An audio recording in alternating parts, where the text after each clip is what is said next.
गुरु ब्रह्मा गुरु विष्णु गुरुदेव महेश्वर गुरु साक्षात् परब्रह्म तस्मै श्री गुरवे नमः।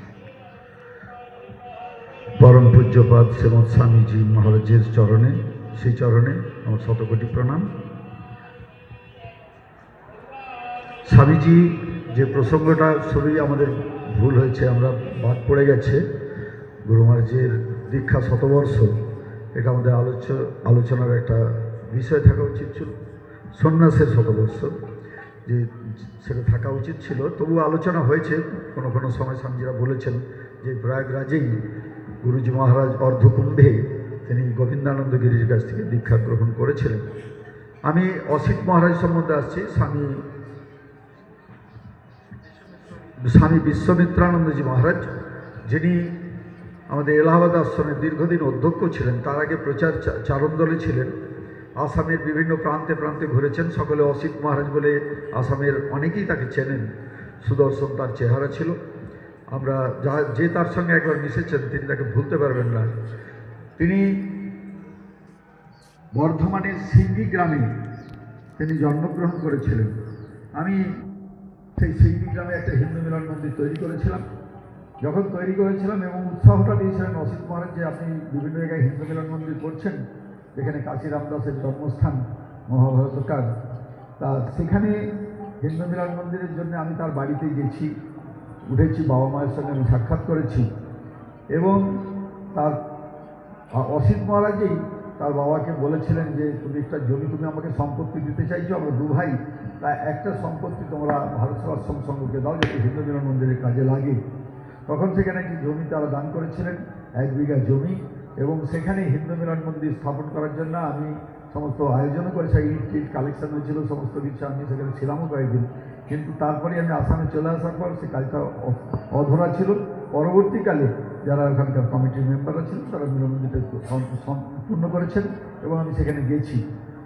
অসিত মহারাজের একটা বৈশিষ্ট্য ছিল যে কোনো কিছু হলে পারে আমরা এখানে এলাহাবাদের লোক পাঠাতাম, কোনো কিছু হতো, আমরা অনেক সময় একটা যাত্রী নিবাসে আমরা চিঠিপত্র লিখে পাঠাই, কিন্তু অনেক সময় জায়গা থাকে না, আমাদের অনুরোধও তাদেরকে রাখতে হয়, তারা বিব্রত বোধ করেন।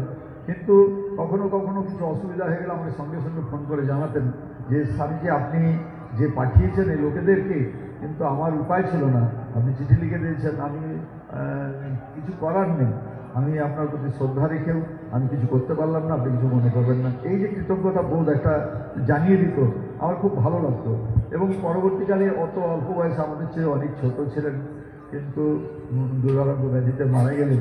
এটা আমাদের সকলে আমরা ব্যথিত এবং হয়েছি যে সঙ্ঘের সন্ন্যাসী যারা আরও হয়তো 20 বছর তিনি সার্ভিস দিতে পারতেন, তিনি চলে গেলেন। স্বামীজিকে আমরা দেখেছি ভাস্করানন্দজি মহারাজ, আত্মজ্ঞানানন্দজি মহারাজের সঙ্গে খুব বেশি তারা একসঙ্গে থাকতেন, উঠতেন, বসতেন এবং খুব নির্ভর করতেন, এবং স্বামীজির নির্দেশ মতো অসিত মহারাজ চলতেনও। তা সেই অসিত মহারাজের ইচ্ছা ছিল যে শতবর্ষে এখানে কিছু হোক, গুরু মহারাজের সেই সন্ন্যাস গ্রহণের শতবর্ষ। তা সেই জন্য তার যে ইচ্ছাটাকে স্বামীজির কাছেও আমি আজকে নতুন করে শুনলাম, আমার শুনে খুব ভালো। আমি যদি এটা আগে যদি আরও আমি একটু শুনেছিলাম কিন্তু অত ছিল না খেয়াল, আমিও ভুলে গেছি। তা আমি স্বামীজি মনে করিয়ে দিয়েছেন। আমরা সকলে প্রার্থনা করব যে শ্রীমৎ স্বামী আমাদের বিশ্বমিত্রানন্দজি মহারাজের আত্মা শ্রী গুরুচরণের স্থান প্রতিষ্ঠি লাভ করেছে। গুরু মহারাজ বলছেন এই সঙ্ঘের যারা যদি জীবনটা কাটিয়ে দিতে পারে তাকে তার জন্য চিন্তা করতে হবে না, তাকে সে মুক্তি লাভ করতে সক্ষম হবে। তাই গুরু মহারাজের চরণে তিনি নিশ্চয়ই স্থান পেয়েছেন। আমরা তার পবিত্র আত্মাকে স্মরণ করে আমরা একবার আমরা শান্তি মন্ত্রটা সকলে পাঠ করবো। একটু উঠে দাঁড়িয়ে আমরা এটা সকলকে অনুরোধ করছি। প্রচার পার্টির গায়ক বাঁকুড়াতেই থাকতো। তো স্বামীজি নির্দেশ দিলেন, প্রচার পার্টির লিডার ছিলেন স্বামী জ্ঞানেশ্বরানন্দজি মহারাজ, ওকে নিয়ে আসতে হবে। তো সেখানে যাই, দুপুরবেলা পৌঁছে যাওয়ার পরে তার বাড়ির থেকে বললাম একটা বাড়িতে নিয়ে যাব। আমি গেলাম, এক মা এলেন, সুন্দর অপূর্ব দেবী মূর্তি মতো দেখতে। এসে বললেন, বাবা তুমি এত বড় অল্প বয়সে সাধু হয়ে গেছো? বলে, মা তোমাদের আশীর্বাদে তো আমরা হয়েছি। অনেক সুন্দর যুবক ছেলে আমার কাছে এসে খাটে বসে গল্প করছে, মুড়ি আর নারকেল পোড়া দিয়েছিল, খাচ্ছিলাম। খেতে খেতে আমি তাকে বললাম, তুমি কি সাধু হবে? সে কোনো এক কথাতে বললো, হ্যাঁ হয়ে যাবো। তো মাকে বললাম, ও আমার সঙ্গে যেতে চাইছে। তখন আমাদের প্রচার পার্টি বাসন্তী পূজা মহিষাদেরা আছে, সাথে সাথে চলে এলো। এসে স্বামীজিকে বললাম, আমি চলে এসেছি, সাধু হবে। স্বামীজি বললেন, এর ভিতরে অনেক প্রতিভা আছে, একে ধরে রাখতে পারলে কিন্তু কাজে লাগবে। আজ আমি সেটা বাস্তবে রূপায়িত হয়েছে, এবং সেই সাধুটি হচ্ছে আপনাদের সকালে চিরপরিচিত অতীতের নামটা একটু মধু মহারাজ। সেই মধু মহারাজ আজকে এত বড় একজন সংগঠক এত বড় হয়েছে, দেখতে কিন্তু আমার খুব গর্ব হচ্ছে। জ্ঞানী স্বামীজি বলেছিলেন, এর ভিতরে প্রতিভা আছে, একে ধরে রাখতে কাজে লাগবে। চলে গেল নবদ্বীপ আশ্রমে। যে নবদ্বীপ আশ্রমের সাথে তৈরি করার যিনি প্রকৃত মানুষ ছিলেন, তাদের আন্ডারে আমরা সবাই প্রায় তৈরি হয়েছি। স্বামী সেবানন্দজি মহারাজ, আমরা তখন চক্রবর্তী যোগেন মহারাজ বলে তখন প্রথম জানতাম। সেই স্বামীজির হাতে আমরা একে একে তৈরি হয়েছি, তার মধ্যে একজন। শুধু কর্মবীর নয়, তার ভিতরে নিষ্ঠা, সংকল্প তার প্রচুর আছে। যেটা সংকল্প করে সেটা বাস্তবে রূপায়িত দেওয়ার চেষ্টা করে, এবং বাস্তবে রূপায়িত দিয়ে সাফল্যমণ্ডিত হয়েছে। আমার মনে হয় মধু মহারাজকে আমরা ভালোবাসি, আদর্শ কতটুকু আমরা নিতে পারছি, আমি কিন্তু বাস্তববাদী, কতটুকু নিতে পারছি, নেবার চেষ্টা করছি, সেটা কিন্তু আমাদের ভাবা উচিত। তিনি অনেক কিছু বলেন, আমাদের শুনি, কাজকর্ম করেও দেখিয়ে দিয়েছেন। এটা একটা সঙ্গের কাছে বিশাল গর্বের বিষয়। সুদূর এলাহাবাদে ভক্ত সম্মেলন করতে পেরেছে, আজকে করেনি, কেউ করেনি, কোনো সন্ন্যাসীর এটা করেনি। স্বামী বিজয়ানন্দী মহারাজ সারা আসাম, নর্থ বেঙ্গল রথ বের করেছেন। আমি সাথে যুক্ত ছিলাম, সেবক হিসাবে ছিলাম। তো দুটো ভাগ করে দিয়েছিলেন। আসামের একদিকে আমার দায়িত্ব ছিল, আরেক অসঙ্গানন্দ স্বামীজির দায়িত্ব ছিল। স্বামীজি খুব রাজবাড়ির লোক ছিলেন, ক্রোধ ছিলেন, কিন্তু স্নেহ ছিলেন। যখন এক একটা জেরা করতেন, আমি কিন্তু একটা কথা বলতে, স্বামীজি রাগ করবেন না, এই কথাটা আমি করেছি। আমার সঙ্গে স্বামী অসঙ্গানন্দ স্বামীজি ছিলেন, ওর ভুলটুল হলে বকা টকা দিতেন।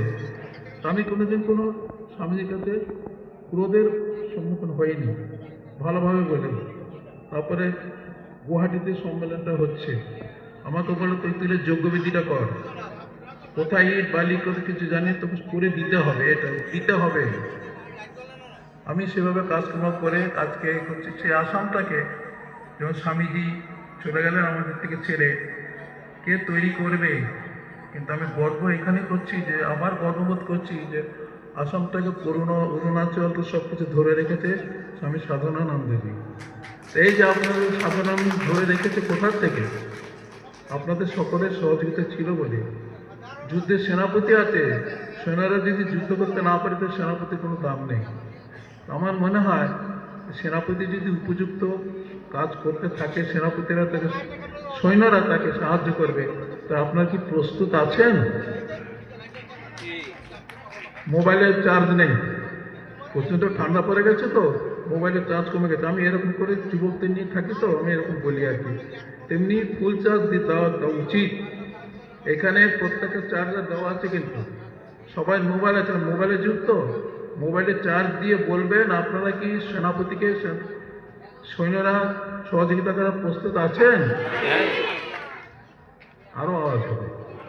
স্বামী প্রেমানন্দজি মহারাজ গ্রাম্য বক্তা ছিলেন, বলে যে ওই কোনায় কিন্তু আওয়াজ হয়নি, বলতেন ওই কোণে আওয়াজ হতে। আমি তারই চেলা, আমরা গ্রামে গ্রামে সব করি তো পশ্চিমবঙ্গে।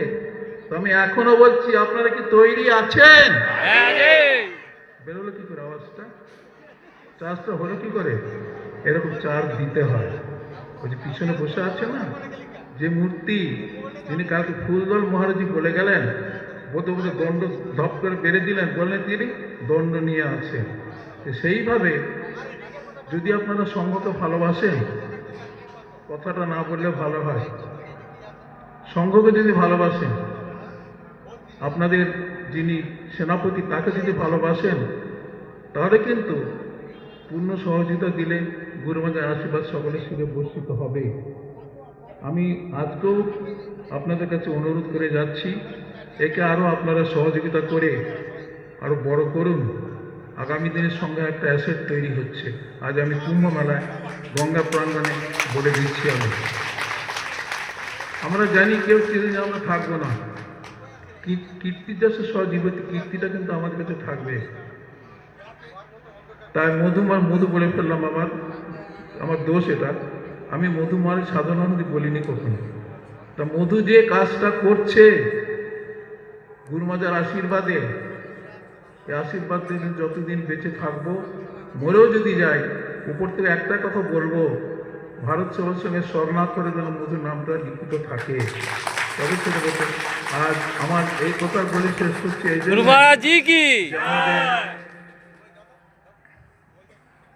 এতগুলো ভক্ত আমরা এসেছি, গেট থেকে বেরিয়ে কিন্তু সব ভুলে যাব।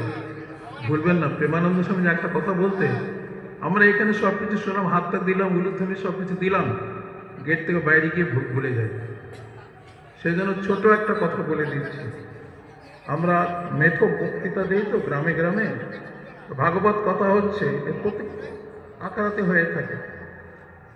যিনি ভাগবত কথা করছেন তিনি কিন্তু প্রতিদিন কথা শুনছেন সব কিছু। এক শেঠজি, তিনি রোজ ভাগবত কথা শুনতে আসেন। আসার পরে তার একজন বাড়ির অর্ধাঙ্গিনী বলছেন, হ্যাঁ গো তুমি কোথায় যাও? আমি ভাগবত কথা শুনতে যাই। তাহলে আমাকে একদিন নিয়ে চলো না। ঠিক আছে চলো। সেখানে আগেকার দিনে ভাগবত কথা সব মাটিতে বসা ছিল, সবাই মাটিতে আসন নিয়ে যেত, বসতো। যেদিন ভাগবত কথাটা সমাপ্তি হচ্ছে সেদিনকে তিনি বলছেন, দেখো অর্থ উপার্জন করছো, সমস্ত কিছু তোমার নয়, অর্ধেকের বেশি ঈশ্বরের কাছে দেবে, সত্য কথা বলবে, ব্যবসা করছো তার মধ্যে মিথ্যা কিছু দেবে না, মিথ্যার প্রয়োজন নাই, কিছু দেবে না, এবং কাউকে ঠকাবে না। যখন চলে যাচ্ছে মারামারি করলো কি আসনটা নিয়ে এরকম ঝেড়ে দিচ্ছে। তো অর্ধাঙ্গিনী বলছে, এত ঝাড়ছো কেন? তোমার মাথা খারাপ?